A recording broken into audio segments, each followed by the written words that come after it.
seekers. We are here with fabulous street artist Morley, and we are in the bowels of Hollywood about to put up one of his works, illicitly, right? All right, even more exciting.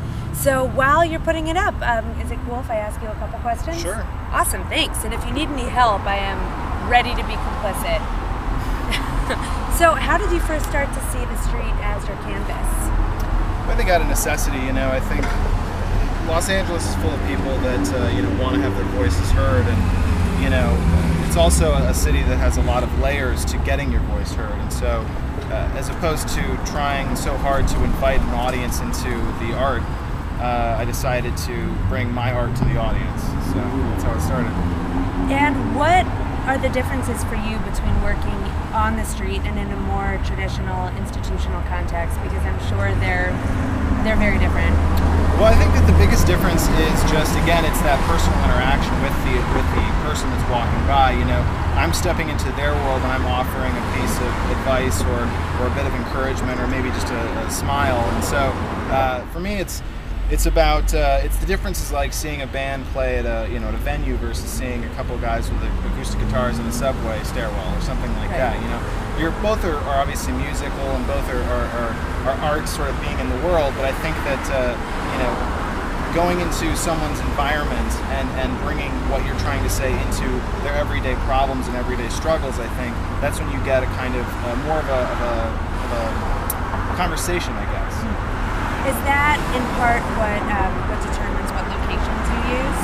Definitely. I mean, the kind of poster I would put up in Beverly Hills is definitely going to be totally different than the poster that I put up in Compton, I like to sort of tailor it to the environment as much as possible, but I also have to realize that I don't know who's going to be walking by and seeing it. So sometimes it's a surprise, the amount of variety that you get with people that just happen by your stuff, and it's always my hope that somehow they're going to relate to it in different ways, but it's going to be something that's different and intimate for them, no matter what they're doing. And probably exciting for you, because I feel like your base is so much broader because you're on the street and not in the self-selecting art world.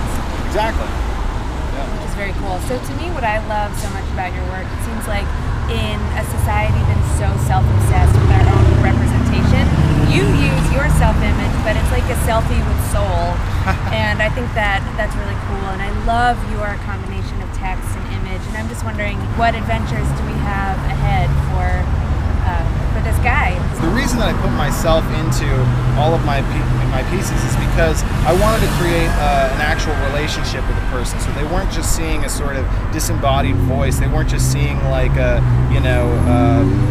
drawing of a character. They were seeing the artist himself, and they were creating a kind of a relationship with that.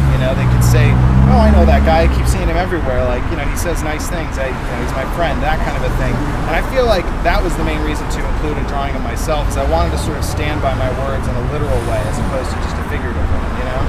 And so you're not some big brother voice. You're somebody who's more accessible. Exactly. I think that as amazing as Banksy's artwork is, I think he creates a lot of his work through this sort of this myth that it is Banksy. And for me, I wasn't interested in creating a myth. I didn't want to create some sort of personality that was cooler than I actually am. I wanted to create something that was as geeky and just some dopey guy with glasses as much as possible, because that's what I thought people would be able to relate to more. Absolutely. So some of your text, it seems like it's geared toward different communities or different people, and I'm wondering which of your LA works is the most personal and the text that most relates to you? I think each one of my posters in different ways is something that comes from some struggle I'm having, or some struggle that friends and loved ones of mine are having. And I think that it's hard to really pick one.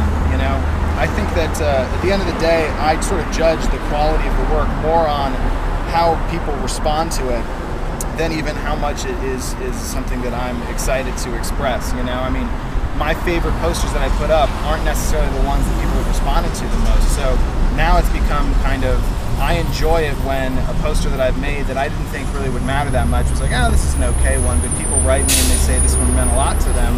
That to me is when I start seeing the success that I'm really looking for. the idea is to try and reach people no matter what their struggle is. And so you try to find that perfect balance of being broad and covering a lot of different struggles, but at the same time being specific enough that someone will see it and say, wow, that actually is speaking to me and to what I'm going through in a very specific and unique way. So that's the goal.